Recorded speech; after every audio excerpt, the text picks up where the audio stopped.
So if we've assumed that all actors are storytellers in some shape or form, then we have to add another layer to that, another level, and that is, what is the style of performance that you're telling your story in? Where are you telling your story? Are you telling it on stage? Are you telling it to a camera? Are you telling it on radio? Each of those different media will have different rules and principles that you have to understand in order to most effectively tell your story. And then the size of that particular media. For example, if I'm on a small stage in a little box theatre playing to 30 audience members, I can afford to be very intimate and small and play with tiny little details. But if I'm playing in an opera house, at the State Theatre or at Artscape Theatre, and I have 1,500 people watching me, where the back row is almost 500 meters away from me, how much bigger must my performance be in order to communicate that same bits of storytelling information? Equally, if I'm playing to a camera can do all kinds of exciting things. Now, I want to explore some of this. So, for the moment, obviously this is on camera. But if you imagine I'm on a stage and I've been told that my mother has passed away. Now, if I wanted to play that truthfully on stage in a small environment where the audience are pretty close to me, I might want to be very still and just register that in my eyes. I'm afraid your mother's passed away. And the shock might just be in the eyes. Perhaps a slight physical gesture.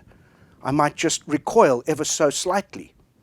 But if, in order for that piece of information to read in an opera house, I'm going to have to exaggerate that ever so slightly. Okay? Now, I could take it into something quite big. That's awful. That might look ridiculous to you because you're so close to me. But if I'm 500 meters away, I needed that physical signal, if you will, to understand what that character is feeling. Now, if you were playing in a television series or a soap opera, you've got this camera right up here. Now I almost have to keep my performance to a minute, tiny level.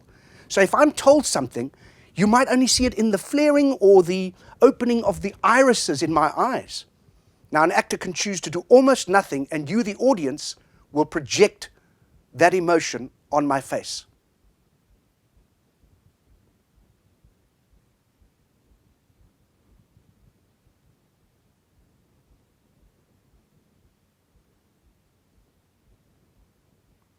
I've done almost nothing there.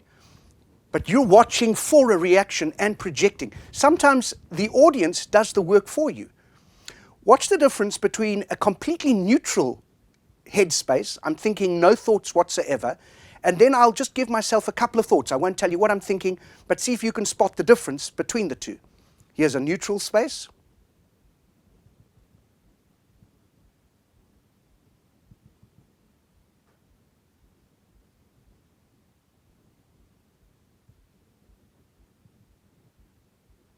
Did you see when the thoughts started entering into my head? Could you see a change of mood? That's not going to read even to a small audience of 20 people, but it will read to a cinema audience who are watching on a screen where my face is 3 or 4 meters in height and diameter. And so the size of the storytelling becomes important. And you as an actor have to be in control of how you signal those things to your audience.